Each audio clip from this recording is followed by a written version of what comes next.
고소를 취하하게 하는 거였는데요. 제가 사용한 전략은 바로 안녕하세요. 요즘 학폭 허소연 변호사입니다. 오늘은 9살 남학생과 10살 여학생이 성희롱과 폭행으로 맞신고한 사안에 대해서 얘기를 해볼 건데요. 저는 이 10살 여학생 친구를 대리했고 이 친구가 학폭뿐만 아니라 형사 고소에서 어떻게 벗어나게 됐는지 그 성공 비법을 다 알려드리겠습니다. 사례 먼저 들어보시죠. 같은 반에 있는 영철이가 정희한테 만들기 놀이를 하다가 너는 가슴이 크네? 그래서 좋아? 이렇게 물어봤어요. 이건 명확하게 성희롱이고 성폭력이죠. 영철이를 학교폭력으로 신고했어요. 그런데 갑자기 영철이가 정희를 폭행으로 맞폭을 한 겁니다. 맞신고를 한 거예요. 정희한테 이제 나중에 사실관계를 물어보니까 영철이가 자기한테 저런 성희롱적 발언을 하니까 화가 나서 영철이를 두 손으로 밀쳤대요. 그래서 정희는 그냥 피해 학생이었다가 갑자기 가해 학생이 돼버린 거죠. 이런 거를 맞학폭 또는 맞폭이라고 합니다. 이런 일들이 엄청 많아요. 특히 요즘은요. 이때까지도 정희 부모님은 어쨌든 영철이가 잘못한 거고 처음에도 영철이가 정희한테 성희롱을 한 거니까 우리가 유리하다 이런 입장이셨어요. 하지만 또 사건이 터집니다. 영철이가 정희를 폭행으로 고소한 거예요.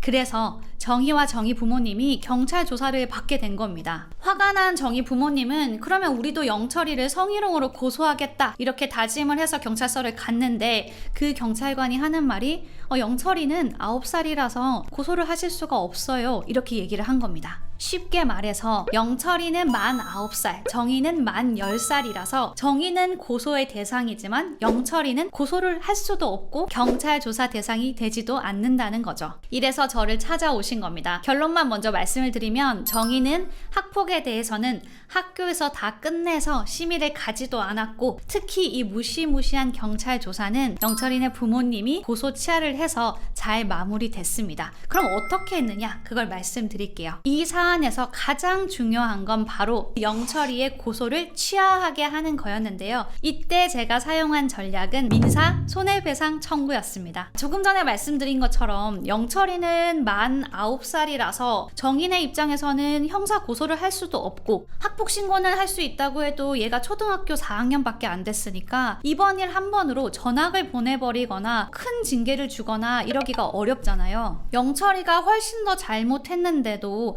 단지 정희가 생일이 좀 더 빠르다는 이유로 불리한 상황이 된 거예요. 정희는 어리기는 하지만 만 10살이 됐기 때문에 어쨌든 소년 보호 처분도 받을 수 있는 위험에 놓여 있었습니다. 그래서 제가 재빠르게 손해배상 청구를 했습니다.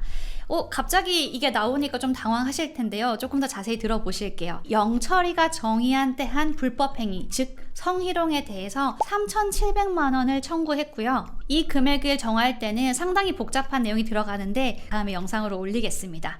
문제는 영철이는 정희 이 정도 금액을 청구하기가 어렵다는 거죠. 그 점을 제가 파악을 해서 이렇게 먼저 손해배상 청구를 한 겁니다. 제가 예상한 것처럼 이 민사소장을 영철이네 부모님이 받자마자 정희네 부모님한테 전화를 해서 너네가 원하는 조건으로 합의하자 라고 얘기를 하셨어요. 그분들도 아마 여러 변호사한테 다 알아보셨겠죠. 그래서 저희가 원하는 바를 말씀을 드렸어요. 첫 번째는 형사 고소한 거 취하해라. 두 번째는 학폭을 전담기구선에서 종결시켜 달라. 그리고 마지막 하나 더. 영철이는 정희한테 사과를 좀 하고 성교육도 6시간 받는 조건으로 학폭에서 빼주는 걸로요.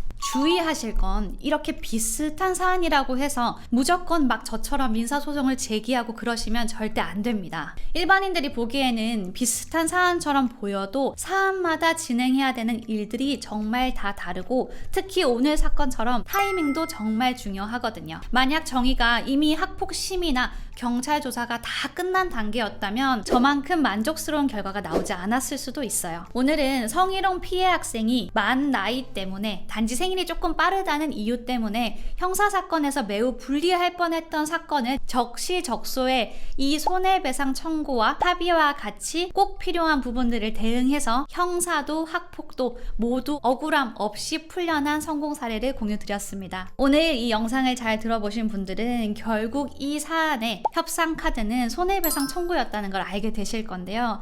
경험이 없는 분들은 이렇게 사건을 풀어내기가 굉장히 어렵습니다. 특히 초기에요.